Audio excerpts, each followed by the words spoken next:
You are listening to the Two and Out CFL podcast, a proud member of the Canadian Football Podcast Network. It's called heat stroke. Oh, that's what it's called. You're telling me my Pilsner cardboard cowboy hat didn't protect me from that? That might have added to it. Grab some poutine and a double-double. It's time for the Two and Out CFL podcast. Now they have to kick it out, and they do!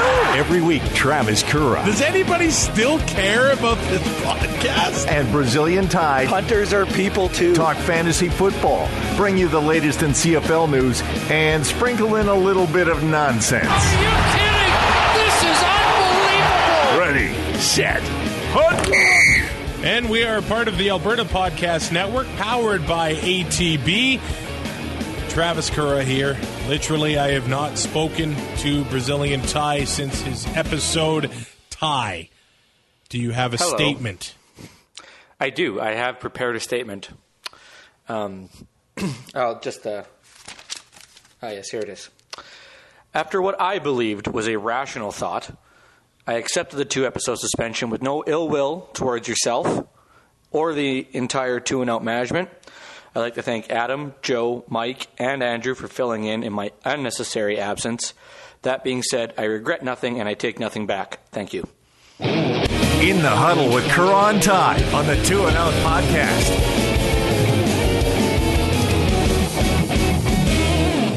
That does that, I guess. Does that work for you? How was your break? I am sore, tired, and I'm finally dried out. Dried out? What do you mean? We golfed in what can only be described as a absolute hurricane on Saturday afternoon. Did it correct your slice or what? I got to hit from the girls' tees, man. It was unreal. I got paired in a 2-man scramble with my buddy's fiance, and that means that the guys get to hit from the forward tees too. We were in the lead at one point, and then I cracked my 10th beer, and it kind of went downhill from there. We finished day 1 +3, finished the tournament +15.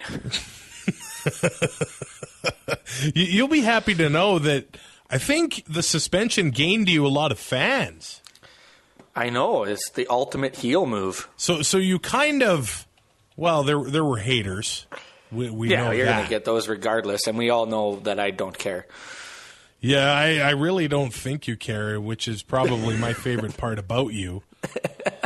That's fair, thank you. But there were actually more than one person, more than one people. That doesn't make any sense, and I don't know how to correct it. So that we're using the hashtag Free Brazilian Tie. There was on the website, there was a comment there. On the Twitter machine, on the Facebook, Free Brazilian Tie might be a thing. Like, I feel like this should be a button or something at the Grey Cup. And I also feel like this will not be the last time we have to use it. That's probably true. Does Grey Cup have its own jail, like on the Simpsons episode when they go to the Super Bowl? Hey, was that the old Philadelphia stadium that had a jail on site? I think so. Man, that... And you know that jail would be in real good shape in Philly. Yeah. Rats the size of golden retrievers running around. Mike Schmidt's probably down there still. Let's go through some news before we preview the Week 3 games.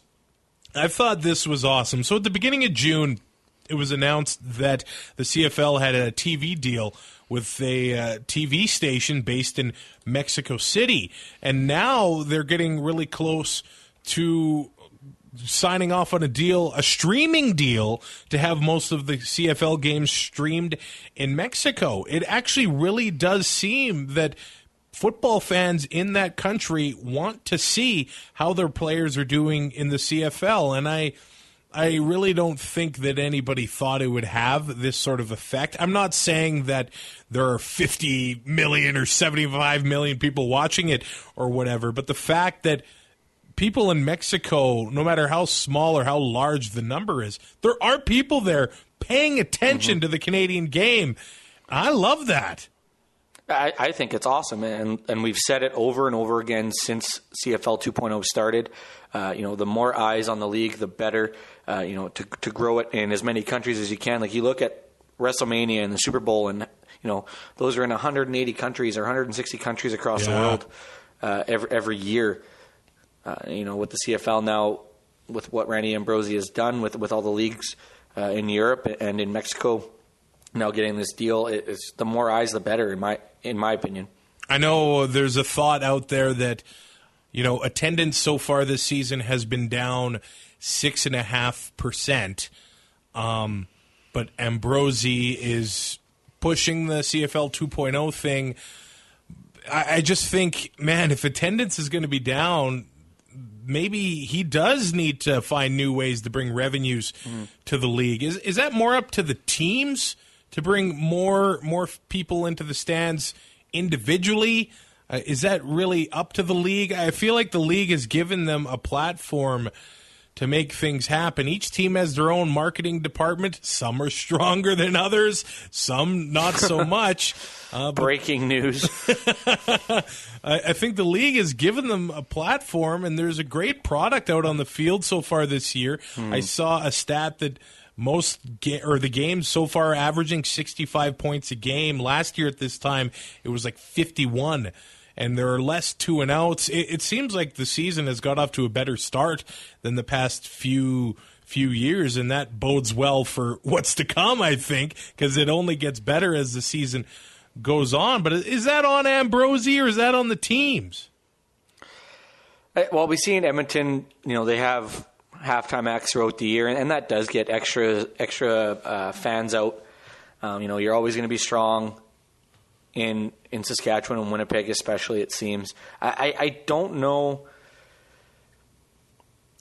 what the league could do differently to attract fans. I think, other than, from a marketing standpoint, I'm sure there's going to be people out there thinking I'm an idiot, but I think it's on the teams to attract fans, whether it's season ticket holders, which, if you're a season ticket holder and if your dad was and you inherited and keep going, then that's a different story. But to get new ones, to get the walk-up people or who will buy the tickets throughout the week. We're seeing right now in Regina that, tickets aren't flying off the website like they used to.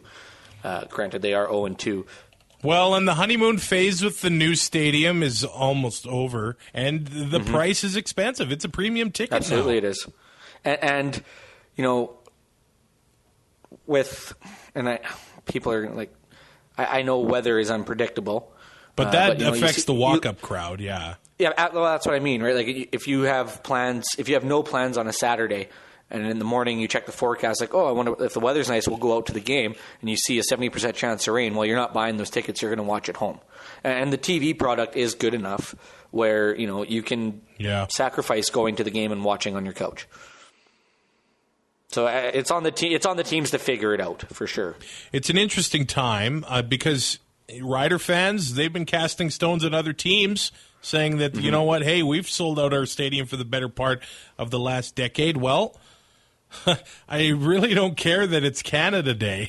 I really don't. I think that's awesome that they're having a game on Canada Day. And it was only about 2009, 2010 that the league started the season on Canada Day. And I love that initiative. I thought that was the most Canadian thing you could do, to have the CFL starting on Canada Day. So I don't get the complaints there. I really don't know what's the only thing I could think is that and I know it's Canada Day on the Monday, but I would rather have it on the Sunday. And then, your long weekend, you're able to drive home on the Monday, and then you're back to work Tuesday. If you're, for us, especially, if I were to go to the game, I'm 6 hours away, right? But, yeah, the top row in Regina, that does go for, $75. No, that's too much. Before all of the fees. And in Edmonton, people saying upper deck seats for $55 are even too much. So I just think that the entertainment dollar for people is it's stretched too thin. And people are canceling cable packages, and they're saving money on entertainment as much as they can. It's all entertainment. Yeah, and people, they cancel all their cable subscriptions, and then they get Netflix and Crave and, then the TSN Direct and Sportsnet, and they pay more than cable. Then they get spun all together, and they think they're saving money because they're not paying cable. Well, you're paying more now. Yeah. So right on. But I don't know if it's the entertainment dollar that's getting stretched too thin, or it's just, we're not where we were in 2010 when it comes to at $110 a barrel for oil, and everybody was working. And I'm not saying people aren't working now, but people were a lot more irresponsible. Oh, they were just their disposable income. I'm going to have this money forever, Yeah, and it'll never dry up. And now you're selling everything, but people don't have. I don't know if it's stretched too thin or if it's just the entertainment budget isn't there like it used to be. Which that's is a probably huge issue too. That's probably what I mean there. Yeah, the budget. Yeah, and I just think that we're not live event people anymore. No. As a society, attendance is dropping off at everything. It's not just sports; it's concerts. Mm-hmm. It's everything. When these stadiums and going to the stadium for either a concert or a hockey game or a football game, it's a relatively new idea. So when all these stadiums were built, I think everybody's like, yeah, let's all get together. And now, I don't think people, they care too much about inconveniencing themselves to go to these big events. Well, and you look at Edmonton, there's a very limited parking. So you still have to drive to get to an LRT, and then to get out of there is a gong show getting to the LRT station. I think people look at that as a huge inconvenience. You do have to work to go. It's a process. No, you absolutely do. And it gets a little stressful if you're not good with crowds or in tight spaces surrounded by people that you don't know. So I get that. But yeah, I think it takes a lot of work to go. You're leaving, you got to leave 2 hours before kickoff so that you can make sure that you get there on time with the public transit and everything. And then you're there for 3.5 hours. You probably got to eat and get drinks either before or during the game. And then it's an hour to get home. And it gets expensive. And you look at it, if you got to take off work early, well, then you add those funds in. Or if you got to take a day off for travel if you're coming from out of town. And I know it's not exactly your walk-up crowd coming from out of town and stuff like that. But, the prices aren't $75 for upper row in Saskatchewan. That seems a little excessive to me. But, 55 isn't the cheapest either. But at the same time, that's for the entertainment that we get. I don't know. A hockey game is going to cost you $200. Yeah, I don't know how much they can move. It's just the way it is now. Yeah, and I don't know. Yeah, like I said, there's nowhere they can go, and the prices aren't going to go down. And you don't want to undervalue your product, too. That's a whole another conversation. Oh, yeah. I'm not smart enough to have that one. I know that. The league did announce that there were 3 players that got fined after week 2. Eddie Wilson, the second from Hamilton, was fined for a tourist hit on Argos kicker Ronnie Pfeffer, who is not going to be playing this week, and hopefully he'll be able to get back in there. He's got an injury. Eskimos D lineman Nick Usher was fined for using the crown of his helmet to hit Mike Riley, and man, he got hit a lot. But the one that everybody was talking about after week 2 was Mac Henry of the Riders was fined for, they're calling it unnecessary contact inside the bench area on Dom Davis. You weren't on the show last week, and you got in trouble for talking about hits on quarterbacks. What did you think about that one? Henry doing his best Kyle Lowry impression of trying to take a charge. When you do that, though, you don't drop a shoulder into the quarterback's chest. No. Yeah, that's true. That I'm unnecessary. Yep. Idiotic? Yep. Fine. Well deserved. Yeah, absolutely. All right, let's roll into the Week 3 games. Join 2 and Out for CFL Fantasy and CFL Pick'em and show Currah and Ty what you got. They are who we thought they were. Just click cflfantasy.tsn.ca. Enough from talking about it. There has to be consequences. And pick'em.cfl.ca. All right, the first game of the week is the Edmonton Eskimos 2-0 heading to Winnipeg as the Bombers come off a bye, and it is their home opener. I should mention that the Bombers are 5-0 after a bye since 2017. Starting with some Edmonton notes, Jovan Santos-Knox, early in the week it looked like he was going to get on the roster. He was going to debut against his old team. Now he's on the 6-game injured list. So that Edmonton Eskimo linebacking core of Santos-Knox, Don Unumba, and Larry Dean, it's only Larry Dean on the field right now. Yeah, yet to be united. Yeah. And once everybody's healthy, that'll fix some problems that defense has been having. Wait, what problems? Exactly. Geez. Number one in the league right now, the Eskimos. If you can get all three of those guys going, it's a good problem to have. You have those three as your linebacking core. Right now with Santos-Knox hitting the 6th game, he'll be out for a while, but once these guys get going, it'll be something to watch for sure. We still haven't seen Tavares Daniels on the field for the Eskimos. Looks like he's going to be a game-time decision. He was one of the scratches last week. He was on the roster, so, he's working at getting back on or getting onto the field, period, for the Eskimos. And then Jacob Ruby hits the 1-game injured list on the offensive line, so Travis Bond is on the roster for his first start against his old team there. I don't really like when a team needs to switch what's happening on the offensive line, but when Travis Bond is a backup, I think you've got some nice little depth there. Yeah, that's usually a pretty good sign for your offensive line. We're still not going to be seeing Alex Bazzi for the Eskimos, who remains on the 1-game injured list. On to some notes with the Winnipeg Blue Bombers. Patrick Neufeld hits the 6-game injured list. O'Shea just called it a business decision. The Bombers looked okay with their young offensive linemen against BC. They're cheaper options, so it looks like they're just making some cap savings there. We're going to see Marcus Rios. He's a defensive back for the Winnipeg Blue Bombers making his debut. He's mostly going to be playing special teams.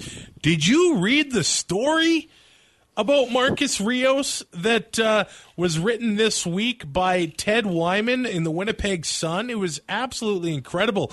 When he was 19 years old, he was playing at UCLA. He suddenly went blind, and he was actually originally diagnosed with brain cancer, so they were treating him for it. It turns out he did not have brain cancer. He actually had an invasive fungal infection. Ugh. Only 12 people have ever been diagnosed with it. 8 of them died without recovering. 3 recovered but later died from the disease. The math there is that Marcus Rios is the only guy still standing from the 12 people to ever have this infection, and he's going to be playing for the Bombers. I just think it's incredible. He calls himself the Miracle Boy, and I wish all the best of luck to him, man. That is amazing. Like you said, 1 of 12. That's crazy. Like odds stacked against them, and it like any professional sport, odds are stacked against you to make it. Oh yeah, right. Like what is it? 0.001% of minor hockey players in Canada actually make the NHL or something like that. Like it's a crazy low odds, and for the odds to be against you that early on, even before you have a chance to become a professional athlete, is that's amazing. That he's made the recovery like he has, and now he's getting a chance to play professional football. Chris Matthews is going to get into the lineup for the Blue Bombers as Kenny the King Lawler leaves the depth chart. I have to call him Kenny the King Lawler. I know. Absolutely I love know. that. I can't even be mad at you. I think this is going to be a fascinating game. Mm-hmm. Man, I don't know what's going to happen here. So the Eskimos were really able to get after Mike, or the Bombers were, the Lions were able to get what? No, the Eskimos. Yes, I'm use still your not words. used to Mike Riley being a Lion. Yeah, he also doesn't have a beard anymore. I know. Like, what's going on? I don't know. I sacrificed it to make the O-line better. I don't know. So the Eskies, they were really able to get after Mike Riley last week. And here's the thing. Riley does hang on to the ball a little bit sometimes. They're not going to have that luxury with Matt Nichols if they're going to bring the pressure against the Bombers, they better hope that they get to Nichols. You have 3 to 4 seconds, and that is on the high side. Oh, yeah. And I know that Paul LaPolice, with the bye week, he's going to have some funky things going on with that offense, I think. Well, they are 5-0 after a bye since 2017. He's going to have something cooked up, whether it be special teams or on the offense. Because Edmonton's going to be sending some pressure. He's going to have something that's going to beat that pressure, and especially with guys in the lineup like Chris Matthews and Lucky Whitehead. If they're in single coverage, you basically just have to throw the ball up and let them run under it. So, and if you don't, if they are in man coverage but you give them a cushion, well then, I mean, the bubble screen or a curl pattern is there. Like, they can do a lot of things against this defense this week. And like you said, Matt Nichols gets rid of the ball really quick, which is a really good thing. So over the past number of seasons, Andrew Harris has been an Eskimo slayer. Mm-hmm. Is that going to be their focus? I feel like they've tried to focus on him before, and it just hasn't worked. Yeah, how's that worked out in the last couple of years? It hasn't. If I am Edmonton's defensive coordinator, I am focusing on stopping Andrew Harris and making Matt Nichols beat me. Because if I focus on stopping Matt Nichols, Andrew Harris is going to he's going to run for 150 and 3 touchdowns. So I am trying to stop Andrew Harris at all costs and make the adjustment as the game goes if it doesn't work.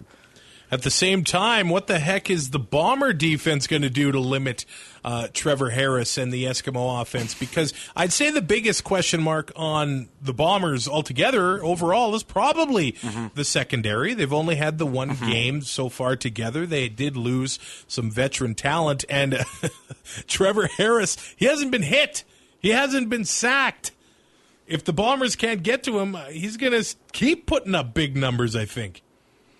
And you give any quarterback time, and he's going to make plays. And we saw it. We except for the exception of James Franklin, it seems. But any quarterback is going to make plays if he's given time. And that offensive line that we didn't quite know what to expect out of it coming in, it kind of seemed, with guys retiring and maybe not being what we thought they were after being drafted in the last couple of years, has really bonded and come together. And like you said, Travis Bond is a backup. So it shows how good this line is. And, Trevor Harris, Trevor Harris, Bo Levi Mitchell, and Mike Riley, if they have a decent O-line in front of them, they're going to put up the numbers week in and week out. And and it's the same thing in Edmonton, though, too. Do you try to stop Trevor Harris or do you try to stop C.J. Gable? 3 straight 100-yard games. Right? I don't know what to do here. If I'm the Winnipeg defense. I think this is going to be the closest game of the week. And it could come down to a last possession kind of thing, but I think it's also going to be, relatively high scoring. Yeah, it's the heavyweight clash of week 3, that's for sure. I want to know your over-under here. How long is the delay going to be? Tonight in Winnipeg, there's a high of 28. Last year, when these teams played in Winnipeg, there was a massive thunderstorm. The Reclaws were set to be playing, who are actually playing halftime as a part of the Thursday night concert series. What kind of delay are we going to have? Long live the Night Bowl. Oh, I hope it's not long because I do have to work Friday morning. That being said, I don't foresee any delays after I just checked the weather. Okay, awesome. That 28 degrees, though, those linemen, they're not going to like it. No, I would not go to that game. I would be sitting in my air conditioning. See, I would rather go to minus 28 than plus 28. Whew. You know what? It's not even a debate for me. I've been to some damn hot games on the east side in Regina. Oh. It cooks you. I actually have short-term memory loss because my brain partially cooked to a good medium rare. It's just brutal. It's called heat stroke. Oh, that's what it's called. You're telling me my Pilsner cardboard cowboy hat didn't protect me from that? That might have added to it. Let's do our pick'em at the end of all this thing. Who are you gonna focus on fantasy in this game? Edmonton. I mean, you could basically go with either Greg Ellison or Kenny Stafford. I mean, they've been putting up some pretty decent numbers early on. CJ Gable, 14.7 in the 9 starts he's had against Winnipeg. Trevor Harris, 18.8 against Winnipeg. Matt Nichols, 17.7 against the Esks in his career. Andrew Harris, the highest points per game this week with 16.7 in 24 starts against the Eskimos. Chris Matthews, the second highest receiver this week at 22.2 points per game against the Eskimos. That's only 2 games, pretty small sample size. But then Darvin Adams at 12.2. So, I mean, that's your second highest guy. But he has been finding some chemistry with Drew Wolotarski as well. So that might be a matchup to look forward to. He's the touchdown machine. It seems like every second catch he makes is a touchdown. Yeah. It's not even fair. It's just awesome. It seems like you're picking straws when it comes to an Eskimo receiver. Ricky Collins had the big week 1. Ellingson had the big one last week. I think he's probably the biggest sure thing because the Harrison-Ellingson connection, he's got 240 yards through 2 games, so I really like Greg Ellingson on your team in this one against the Blue Bombers secondary if they can't get any pressure on Mr. Trevor Harris. Let's go to Friday Night Football, where the Alouettes are in Hamilton, and the Owls have run into some injury issues here. Marquay McDaniel has been added to Montreal's staff as an offensive assistant, so there's a note there. They're starting to get some CFL experience in that coaching staff. And now they're capped out for coaching staff as well. Yeah. That is number 11. The experience is never a bad thing. They obviously need it there. Maybe not the most coaching experience, but he has played. He knows what's going on. Yeah. Kahari needs all the help he can get right now. Vernon Adams is going to start this game at quarterback as Antonio Pipkin is out with a high ankle sprain. Adams has a 3-1 record as a starting quarterback, but the big injury, I think, with the Owls is Taylor Loeffler, their big prized Canadian safety that they signed from Winnipeg in the offseason, has a knee injury, and he actually has torn the ACL in his right knee twice in the past. It looks like this one is not going to be serious, and they're calling him week to week. But because of the Loeffler injury and because of a Bo Lacumbo injury, who has fractured ribs, he only hopes to be out this week. That's 2 Canadian starters that all of a sudden puts the Owls in a little bit of a bind. And you got to find a way to shuffle the ratio and make it work. Not only is Taylor Loeffler a huge loss on the defensive side of the ball as your safety, and he plays that old school way, but he's also Canadian. His passport makes it that much bigger of a loss, so they're going to have to figure something out. And Bo Lacumbo ribs, it's hard to say when he's going to be back. I know he says he only wants to be out. We're hoping he's only out for this week, but that sounds painful to come back after 1 week. I mean, Ryan O'Reilly won the Stanley Cup in the Conn Smythe with cracked ribs, but there's no chance I'd be even doing it. I wouldn't be playing football with ribs like that. You wouldn't be out of bed. Oh, I'd have to be so I could play video games. Come on, you would mount that TV right above your bed so you wouldn't have to move. No. My dad would mount it. My stepdad would mount it right above my bed so I wouldn't have to move. Or just a series of mirrors. A series of mirrors, like strategically placed around your condo. Yes, I like it. Looks like Spencer Wilson might get into this game at left guard, and Greg Reed, a rookie defensive back that made his debut with the Alouettes in the preseason and made some plays. So we'll see what happens there. The Ticats end up releasing Canadian Brian Jones, but they have signed Anthony Coombs. Maybe we could see him draw in to the roster this week. That would be a welcome addition. A scary addition to that offense. Because that's just what they need in Hamilton, right? After scoring 64 points. Oh, man.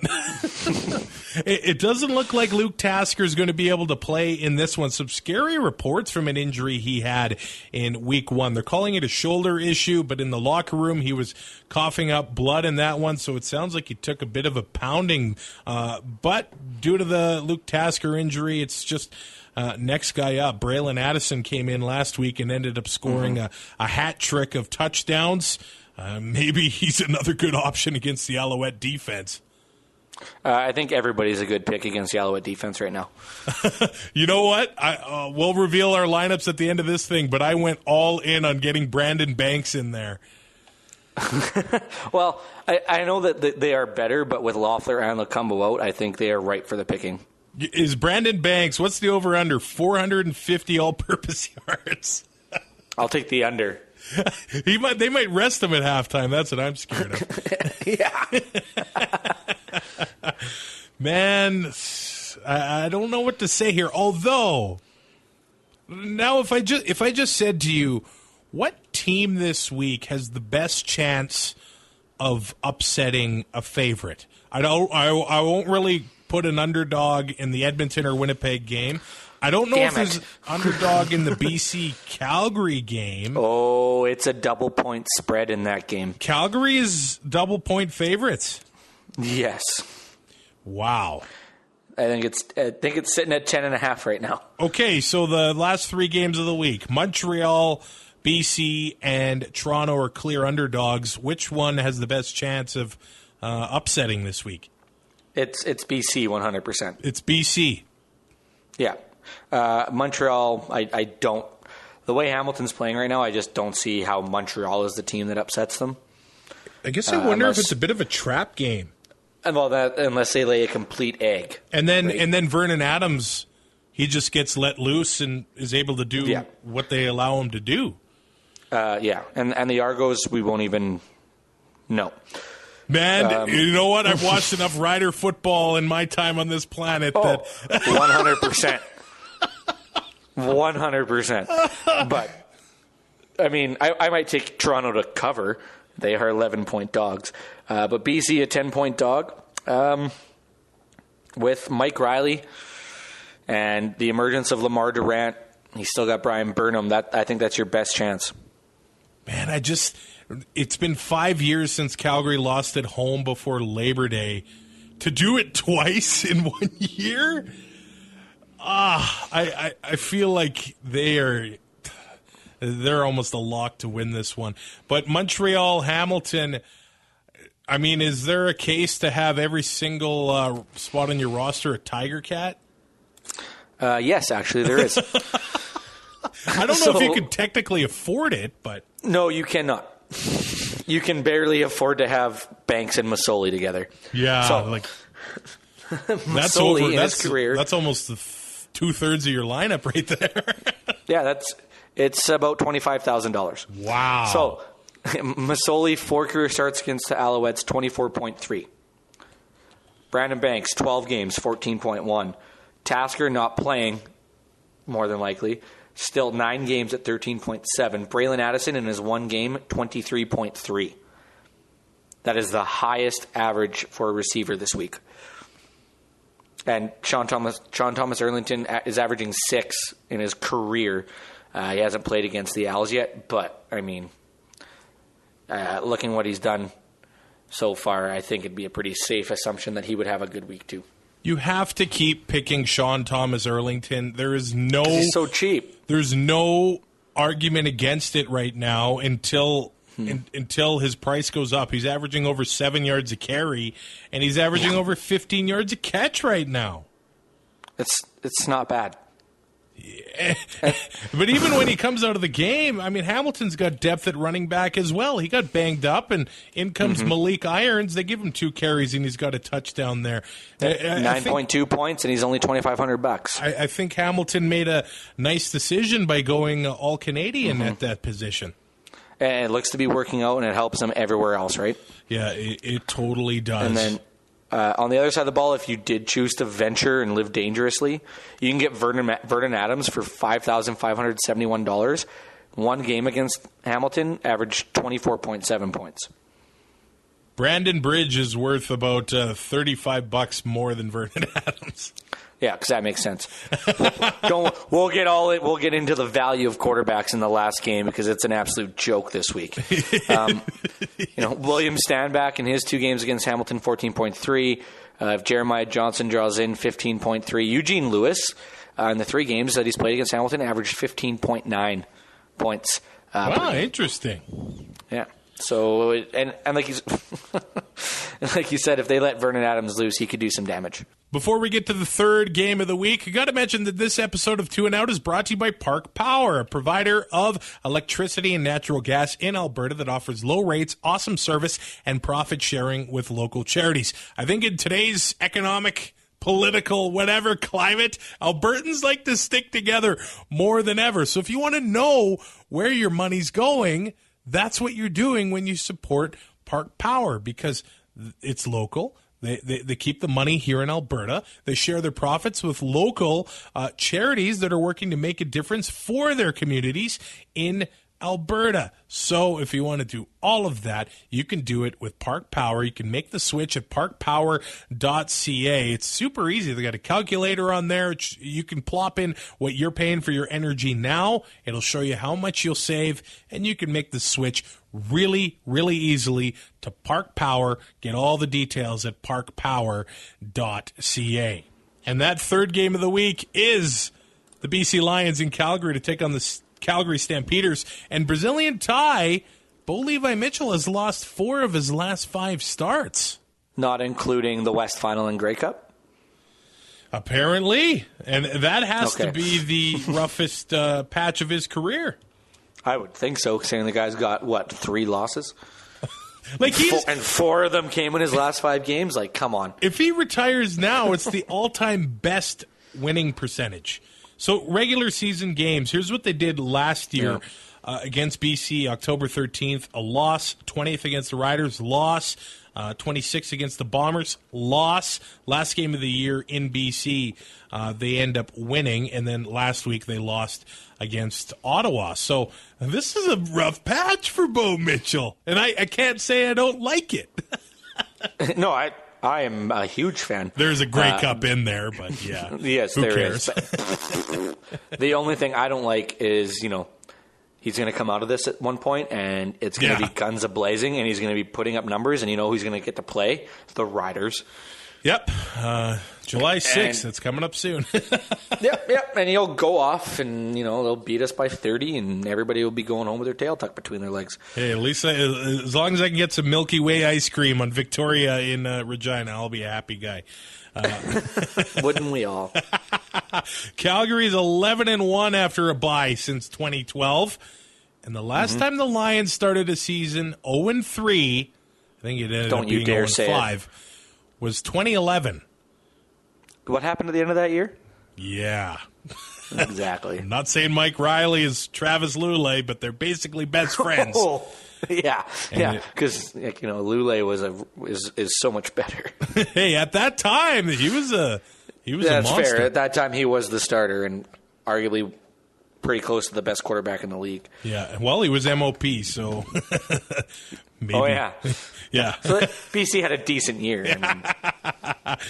Brett Boyko heads to the 1-game injured list for the BC Lions. I guess he suffered a leg injury in camp, and it's been affecting him. That kind of explains things because he has been getting lit up and looks like he's been having a tough time. But if he's playing hurt, I guess that's how it goes. The Lions end up signing Brandon Dozier, who was with the Montreal Alouettes the past 2 years, and they released quarterback Ricky Lloyd. So they are making some changes here in BC. John Simon Roy will now play center with Boyko out. Dozier is going to play safety as Anthony Thompson moves to corner. So they're making some changes ahead of this game in Calgary. As far as Calgary goes, they're pretty banged up at the defensive tackle position, so they had to sign a veteran D lineman there in Jabbar Westerman, but we don't know if he's going to be in game shape yet. We'll have to look at the depth chart, but they have taken a beating at that position. Junior Turner is out. S.A. Marabre is out. They wanted to go Canadian there in the absence. Not counting the guys that left. Yeah, the guys that left that position in Calgary here. How do you see this game going, man? The amount of changes on the BC side of the ball really worries me. But the way Calgary's defense is so beat up right now, it worries me a little less. But I think all that does is really even the playing field. And I still see Calgary coming away with a win. You know what? I see them coming away with a win as well. I just don't. I think I like BC covering that spread, though. Ooh, you might just convince me by the end of tonight. Because let's be honest, there's no good money line picks this week. It's complete trash. Yeah, it is. I mean, the best odds I can get is Winnipeg at plus 215. Yeah, or at minus 215. So yeah, I got to bet $215 to win 100. No thanks. And I hate parlays because just throw money away. So I might have to be betting on spreads this week, and I don't like that at all. I have John White on my fantasy team this week, and I know it's a risk, but they have to run the ball. And do they though? Yes. Look at oh, okay. Look at what they've done. It's been an absolute joke what their offense has. It's like my love life. It's just disappointing. They have to commit to running the ball, and 100%. with what Ottawa did. And Luke Mullender said it on Twitter, and I think a lot of people say it. The CFL is a copycat league. Ottawa beat up Calgary in week 1. They gave Moses Madu 24 carries. John White should have no less. John White should have no less than 20 carries. And with Calgary beat up on the defensive line, make them earn it and beat them into submission. That's what the Lions have to do. I'm not confident they'll do it. Yeah. But can John White survive 20 carries? I don't know if he can, but throw him out there and try to get him to do it. I mean, you have Brandon Rutley, too. They do, and he's been returning kicks, which I thought was strange, but he ended up returning one for a touchdown. So what do I know? Yeah. Apparently everything. So John White, he's only $4,500. I'm going to throw him in there just because I feel like the Lions, if they don't run the ball, what are they doing? They lose. Yes. I mean, they do have Mike Riley, 14 starts against Calgary, 22.4 points per game, just a point above his career average. But, I mean, he's $11,554. He's not $14,000 anymore, but still, it's a little crazy. Brandon Rutley, John White, 11.7, 9.2 respectively. And then Brian Burnham, 11.4. Lamar Durant doesn't have any career numbers against Calgary, obviously, but his career average is only 6.7. His usage in Calgary wasn't anything to write home about, but he's starting to get some chemistry with Mike Riley. And at just over $4,300, that could be a really good pick. And Duron Carter, 5.7 points against Calgary. They've been able to shut him down somewhat. His career average is 13, though. And I mean, with the way Calgary's defense is right now, he could put up some numbers come Saturday night. I've also got Reggie Bagleton in my lineup this week. I just feel like he's going to have a big year, and just with the way things are going in a BC as far as the secondary goes, I think Bagleton will be able to have a nice game. Same with Breskison, although he took a bit of a spill at practice. He's probably going to be pretty sore for this one. And obviously, Eric Rogers. If the Stamps make it to the red zone, it's just like Bo looks for Rogers right away there, and I can't blame him because the guy's a monster. No. Bo 18.5, 10 career starts. Don Jackson 15.1 in the 2 games he's played. That's pretty decent. I mean, I think it was good for second or third highest average this week. And then Eric Rogers 16.1. Marquise Ambles 15.3 in the 2 games he's played against BC. and he's relatively cheap. Reggie Begelton, 9.4, so right at his career average. So I mean, there is chances to get some, and I mean, there's no real expensive receivers for Calgary. I mean, Eric Rogers will cost you just under $5,800. Other than that, they're all really good values. The Stamps, another team that has to get their running game going, so we'll see if they can get Jackson going against the Lions. The last game of the week is a Canada Day showdown between the Argos and the Riders. Starting with some Argos notes, Mercer Timmis retires at 25 years old.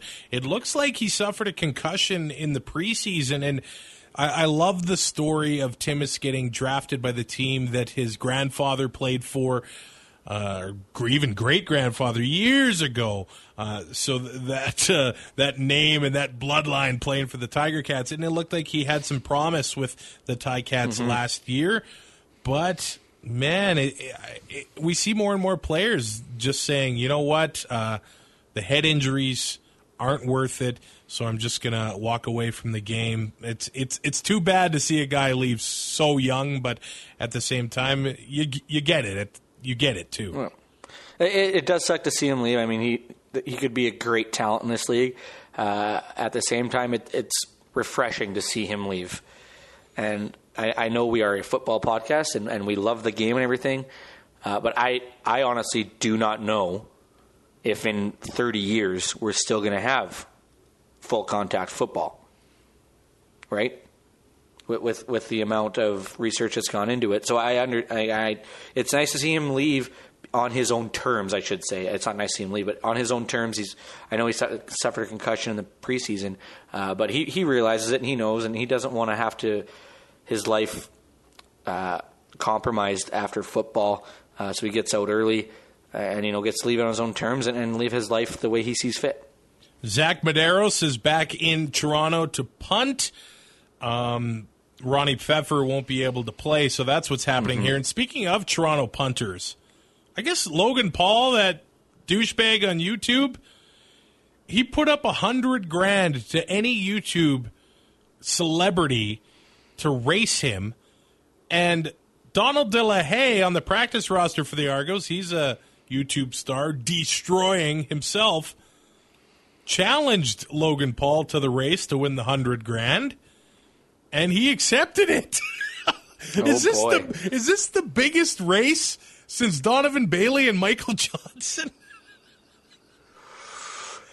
Oh, I don't know. I had a race a couple years ago in the Cheers parking lot against a buddy I played slow pitch with, and I blew him away. Is Logan Paul going to blow the hammy like Michael Johnson? Yeah, maybe. And then still pay the $100,000? I don't know. No, I don't think it's going to get paid. He won't pay it. I don't think it's going to get paid.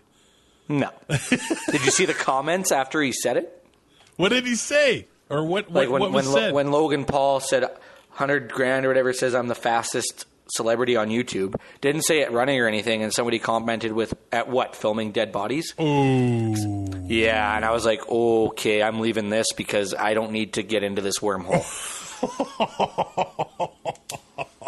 As for the Riders, they end up selecting offensive lineman Jake Bennett in the supplemental draft that ended up happening on Wednesday.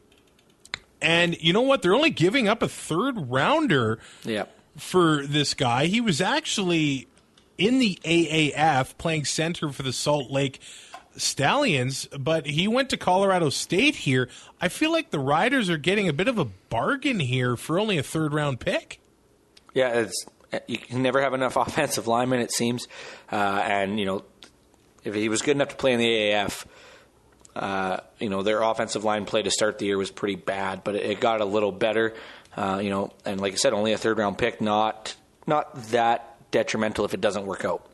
And the Riders know a supplemental draft pick, Jeremy O'Day, who ended up becoming a bit of a Rough Rider legend. And that is fair. And current GM, yeah, exactly. Who apparently didn't know you should take an O lineman in the first round of the draft, but we won't get into that. Now, is the water in Regina what the Rider defense needs, or are we going to make James Franklin look like an Eastern All-Star? I don't think any defense is going to make James Franklin look like an East All-Star. Like, that was pathetic. You know what his I'm fantasy not blaming points were him last week? No, well, he spent an hour. Like, it seemed like they only had the ball for 20 seconds. Yeah. Like the defense just gave up everything. His O-line play in front of him was not good. And you know what happened to his price this week? Did it After rise? 6.6, $432. Get out of here, CFL fantasy football. The guy scored 6.6 points last week. I get it. The Riders gave up 41 last week, but come on. That's a little ridiculous to me. I actually, now I don't know if I'm overreacting here, but I think a lot of people are going to gravitate towards some members of the Rough Rider offense. And it's been a long time since we've said that for anyone other than maybe a running back. Mm-hmm. Because of what they did against Ottawa, and I don't think anybody's going to disagree that Ottawa's defense is a lot better than Toronto's. You would think. Didn't really look like it last week, but William Powell in his 4 games, 12 points a game. Cody Fajardo, 29.4 points last week. It's his only career start. Not bad. Not bad. Naaman Roosevelt averages 17.5 points per game in his 5 games against Toronto. Good for third highest this week in averages. Shaq Evans, 7.8. Kyron Moore, 7.1. Corey Watson, 7.8. If Toronto's defense plays like they did last week, these guys could put up some big numbers. And we're still waiting to see if Arsenault is going to be in the lineup or if he's going to be injured or what's going to happen there. And there's 12 points fantasy-wise as well. Shaq Evans had 103 yards and a touchdown last week. Kyron Moore had 117 yards. Naaman Roosevelt had 5 catches for 59 yards. It kind of looked like Fajardo would go to him for the catches that they needed when he really trusted him. And Roosevelt made some really tough catches against Ottawa. Which is par for the course for him, really. Yeah, so it kind of seems like Fajardo trusts Roosevelt. I guess Arsenault's been sort of a limited participant. So I think those are going to be the guys we're looking at is more Evans and Roosevelt. And then Powell, as long as he doesn't fumble it and get benched. And the Argo defense took a beating last week as well. So they might be down to some backups playing after last week when guys were leaving the game. It's hard for me to see a scenario where the Rough Riders lose this one. At the same time, we've said that before. At the same time, it's really easy for me to see a scenario. We'll remember this time last year when they lost a home game to the Montreal Alouettes with Drew Willie at the helm. Oh. And that basically cost them a bye in the semifinal. But I did bet the farm on the Blue Bombers in the West Semi, so it worked out very well. So James Franklin has 1 start against the Riders in his career. Do you want to guess how many points he got? Oh, I'm going to guess that it was probably with Edmonton, and he probably lit them up. 0.4 points. Oh, okay. Yeah. His career average is only 14. He'll cost you $9,900. Man, okay, let's do the pick'em for the week. I've got every home team: Winnipeg, Hamilton, Calgary, Saskatchewan. What about you? I have exactly the same. Man, this is boring. Well, that means we're good though. for at least 2 upsets, I would say. Oh, don't you dare! Yeah, it'll be Montreal and BC, and Toronto will end up losing. What's your fantasy lineup? Cody Fajardo, obviously, William Powell, Don Jackson, Braylon Addison, Chris Matthews, Naaman Roosevelt. I have the top 3 receivers with points per game averages this week in my lineup. And I'm cheating this week. I'm going no defense because everybody else is doing it. I'm embracing the cheat. If you ain't cheating, you ain't trying. You know what? I felt so dirty doing it, but there's no value on the defensive side of the ball. No, and when the cheapest defense is $3,200, oh great, yeah. So I'll pick a $3,200 defense to lose me points. That's what I want. Well, how would you like to see them change this? For me, I would like to see them include special teams with the defense, like including kicks. All of it. Returns. So then you take the returns away from the individual? Yeah. I like that better. Just because, well, I mean, Hamilton, but at the same time, I could see Vernon Adams doing some fun things too. So they're still over $4,000. I just don't. I don't like spending that much. The Bomber defense is 6,300 against Trevor Harris and the Eskimos. There's zero chance. What? Yeah, there's zero chance I'm going to spend any money on that. If I did that, they would be actually more than my quarterback. They would be the second most expensive position on my team. Behind Brandon Banks. Okay, so how much salary did you have left? I have just under $3,000, I believe. I have $2,756. I might still mess with my lineup. Weird. But I have $0 left. Well, then you can't mess around with it. You have to leave it. Cody Fajardo, John White, Sean Thomas Erlington, Brandon Banks, Naaman Roosevelt, and Reggie Bagleton. $0 left. Let's go. You cannot change it.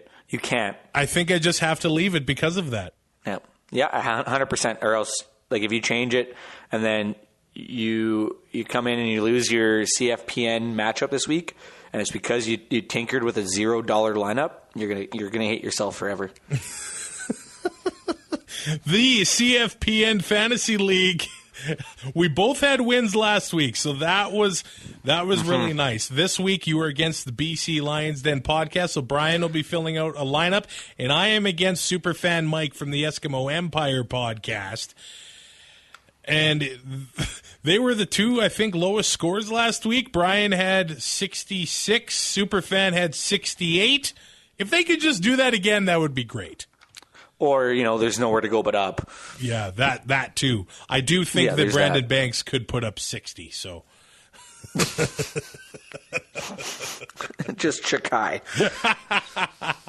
We are a part of the Alberta Podcast Network, powered by ATB. I'm going to point you into the direction of Makeshift Stories.